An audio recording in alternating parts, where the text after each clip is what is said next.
Lucas, when I was learning English, a tourist asked me where the station was. My English suddenly left the conversation. But you knew where the station was, right?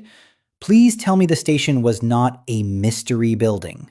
I knew the road, the station, and every grammar rule. My mouth, however, knew absolutely nothing. So, what did you do in that beautiful moment of silence? Did you use your hands? I pointed left with great confidence. The station was on the right. Hello, English learners. Welcome back to the Modern English Podcast, your friendly place to practice real English through everyday conversation. I'm Ava. And I'm Lucas. Today's topic is how to build confidence in English so your English can stay in the conversation when a real person appears. Yes, because my English was very brave when I was alone. Outside my house, it needed an appointment and emotional support. That sounds like a difficult employee. It knows the job, but it does not come to work when you need it. Exactly. At home, I could say, "Excuse me, the station is on your right." In real life, I became a silent road sign with bad information. What were you afraid of? You already understood the question and you already knew the answer. I was afraid of making a grammar mistake. I also worried that my accent would sound strange, and the tourist was waiting, so I felt pressure to answer fast. That is something many learners know very well. You have the words in your mind, but pressure closes the door between your mind and your mouth. Yes, and then you hesitate. Hesitate means you pause because you feel nervous or unsure. I hesitated because I wanted one perfect sentence. But the tourist did not need a perfect sentence. He needed the station, and instead, you gave him an unexpected walking tour. A free tour of the wrong street. Very generous, very confident, and completely unhelpful. This gives us our first lesson. The listener usually needs your message, but your fear thinks the listener wants a full English examination. That difference is important. A real conversation is not a stage with grammar scorecards, yet many learners think, first I will improve my English, and then I will feel confident enough to speak. It sounds logical, but confidence usually grows in the opposite direction. You speak a little, survive the moment, learn something, and then feel more ready to speak again. That feels strangely possible. Okay, then what does confidence really mean for an English learner? It means I can speak even when my English is not perfect. It does not mean you never feel nervous, and it does not mean every sentence comes out easily. A confident speaker can still forget a word. The difference is that the forgotten word does not end the whole conversation. Exactly. Confident speakers know how to continue. They explain the word, use a simpler word, ask for help, or correct themselves. So real fluency is not talking at the speed of a coffee machine. Some people speak so fast that even their own ideas need to run after them. Real fluency is much more useful. Can you share your main idea? Can you understand enough to answer? Can you continue after a mistake? And can you try again tomorrow? I like that last question because one difficult conversation should not become the final story of your English. Trusting yourself can sound like a big goal. How can a learner start when their brain keeps saying, "Danger, someone has asked a follow-up question"? The brain can be a suspicious manager. It does not accept a beautiful speech about confidence without seeing some proof. Your brain wanted receipts. It wanted to see that you asked one question, sent one voice message, or finished one short conversation. So we build what researchers call self-efficacy. That is a B2 idea, but the meaning is simple: the belief that you can do a specific task. You do not build it by telling yourself, "I am amazing at everything." You build it through small experiences that say, "I did this once, so I can try it again." I actually love that. Confidence can be quiet. It can be one moment when you wanted to stay silent, but you said the sentence anyway. Yes, prepare one useful line, speak, repair the message if needed, notice the win, and repeat another day. That is the confidence loop. You used the word repair. We normally repair a chair or a phone. So what does it mean in a conversation? It means fixing the message when something becomes unclear. You can correct a word, explain again, or check what the other person meant.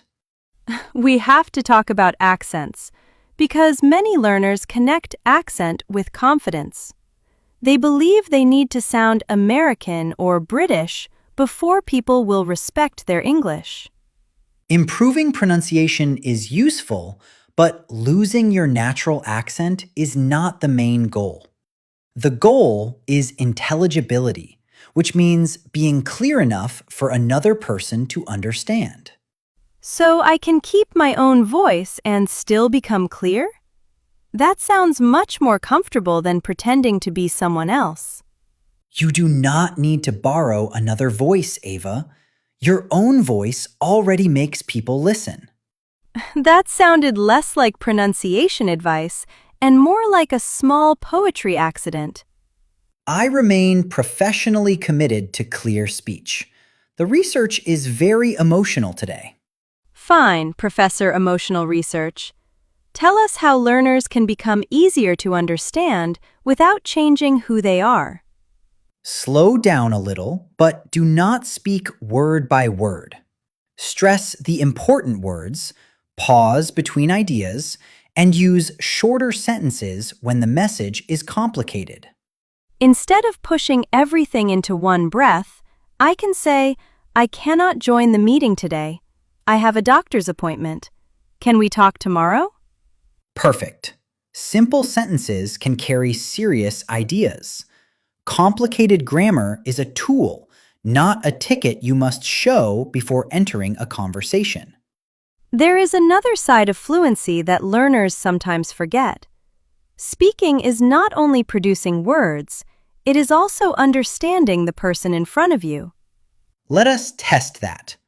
Ava, the meeting has moved from Thursday at 3 to Tuesday at 2 because Tina is traveling. So Tuesday is traveling and the meeting is Thursday at 2? I understood almost every word and none of the plan. Tuesday is staying home and the meeting is Tuesday at 2. What could you ask before entering the wrong meeting? I could say, let me check that I understood you. Is the meeting on Tuesday at 2? Exactly. You can also say, could you repeat that more slowly? Or, I understood the first part, but not the last part. Those sentences feel confident because they are honest. Pretending to understand feels easier for 5 seconds, but later you may be sitting alone in an empty meeting room. At least the room will be quiet and your pronunciation will face no criticism. Beautiful. Lonely, professionally confusing, but peaceful. Asking again does not break a conversation. Pretending to understand can break it because the other person thinks the message arrived when it did not. What about a fast speaker? Some learners become nervous because they cannot catch every word. Listen for the main idea, names, times, places, and action words. If you hear dinner Friday 7, you can simply ask, where are we meeting? Food gives me advanced listening skills. My brain suddenly becomes a very active employee. Motivation is a powerful thing, but even with useful phrases, fear can still appear in your body before you speak. Yes, your heart moves faster, your hands feel strange, and your mind says, say something, while also deleting every useful word. Do not fight the whole feeling at once. Breathe out slowly. Use a starter phrase to create a little time, and then share one simple idea. I could say, that is a good question. Let me think for a second. Now I have time, and the silence does not feel like an emergency. Another helpful phrase is, I'm not sure how to say it, but you can also say, the main thing is, or what I mean is. If one word blocks you, say, I don't know the exact word, but then describe it. An umbrella can become the thing you use when it rains. The description may not be perfect, but the message can still succeed. You do not have to end the conversation because one word is missing. Yesterday, I will visit my friend. Sorry, I mean, yesterday I visited my friend. I corrected myself, and the conversation continued. Ava made a grammar mistake, and somehow she is still here. That is recovery, returning after a difficult moment instead of giving up. A mistake is usually one small moment. Fear turns it into a story about who you are. My English is bad. I always fail. I should stop speaking. Change that story. Say, that sentence was unclear, so I tried again. Describe the event, not your whole identity. That feels kinder and more accurate. I am not bad at English. I am still learning how to speak under pressure. Exactly. And being under pressure is a skill you can practice. Start where the fear is small enough for you to act. This brings us to our 7-day confidence ladder. It is not perfect English in 7 days, because we enjoy honesty on this podcast. Also, if perfect English arrives at your house next Tuesday, please check the address. It may belong to a fictional person. On day 1, record a 30-second introduction, but give yourself only 2 tries. Your recorded voice may sound like a stranger who has borrowed your phone. On day 2, speak 3 sentences about your day. Say what you did, how you felt, and what you plan to do next. On day 3, repeat the same topic and improve 1 sentence. Repetition helps your brain find familiar words more quickly. On day 4, ask 1 real question in English. Your phone assistant also counts, even if it misunderstands you and starts playing music. On day 5, practice, could you say that again? And what I mean is, let those repair phrases become easy to reach. On day 6, have a 2-minute conversation or send a voice message. Choose a familiar topic so you can focus on speaking. On day 7, listen to your first recording and make a new one. Do not ask, am I fluent now? Ask, what feels a little easier? Maybe your pauses are calmer, your message is clearer, or you recover faster. Small changes matter because they give your brain the proof it asked for. After 7 days, do we hold a graduation ceremony in the kitchen? I need to know whether I should prepare a speech. You may wear a nice shirt, but keep practicing. Listen for 2 minutes, speak for 3, and repeat the same topic more clearly for another 3. Then practice 1 repair phrase and write down 1 win. We count attempts, not mistakes. Or my notebook will need a much stronger cover. Consistency means doing something regularly over time.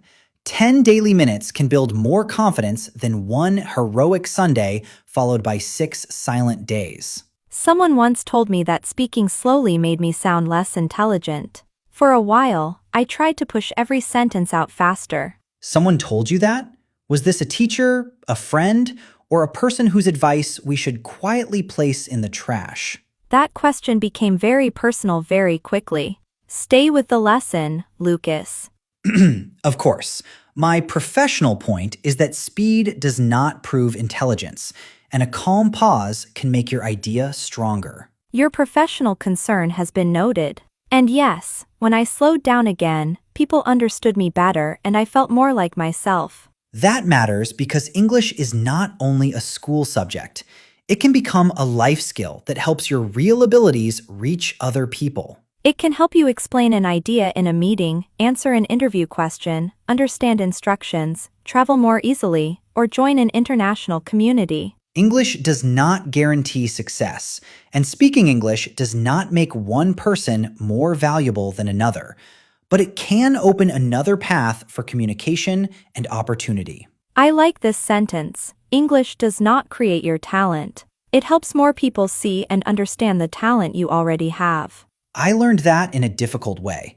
In one meeting, I had a useful idea, but I stayed silent because my sentence did not feel good enough. What happened? Did the meeting move on before you could make yourself speak? A few minutes later, another person shared almost the same idea in very simple English.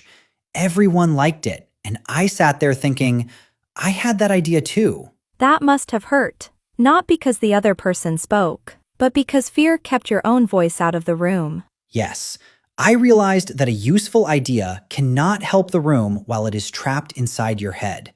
After that, I practiced sharing the main point first. Even something like, I have one suggestion, can open the door. You can explain more after people know you want to speak. Exactly. I still get nervous sometimes, especially when a certain person is listening closely. A certain person? Would this person be in meetings? Or perhaps in a podcast studio? This person appears in many professional situations. Very distracting. Excellent pronunciation. That is not a clear answer, which is surprising in an episode about clear communication. Some ideas need a little more preparation. I may need to practice this one before I say it clearly. Now I want to know more, but I will let you hide behind today's lesson. We have a tourist to rescue. Let us protect them for now. We should return to your tourist before the poor person reaches another city. Right. After I pointed left, he thanked me and started walking. For 2 seconds, I stood there pretending everything was fine. Then your brain finally opened the correct file. What did you do when you remembered the station was on the right? I ran after him and shouted, "Sorry, I said left, but I meant right. The station is across from the bank." That second moment was real confidence. Not because the sentence was advanced, but because you admitted the mistake and repaired the message. For years, I remembered the wrong direction and felt embarrassed. I did not remember that I also turned around, tried again, and helped him. We often remember the mistake more clearly than the recovery. Confidence grows when you give both parts of the story equal space. That is beautiful. Maybe progress is not becoming a person who never goes the wrong way. Maybe it is learning how to turn around sooner. And you have become very good at helping other people find their direction. In English, I mean, before you accuse me of another poetry accident. Too late. The accident has already been reported, but I will allow it because that was kind. Before we finish, it is time for our word tour. We will review 8 useful words and keep their meanings simple.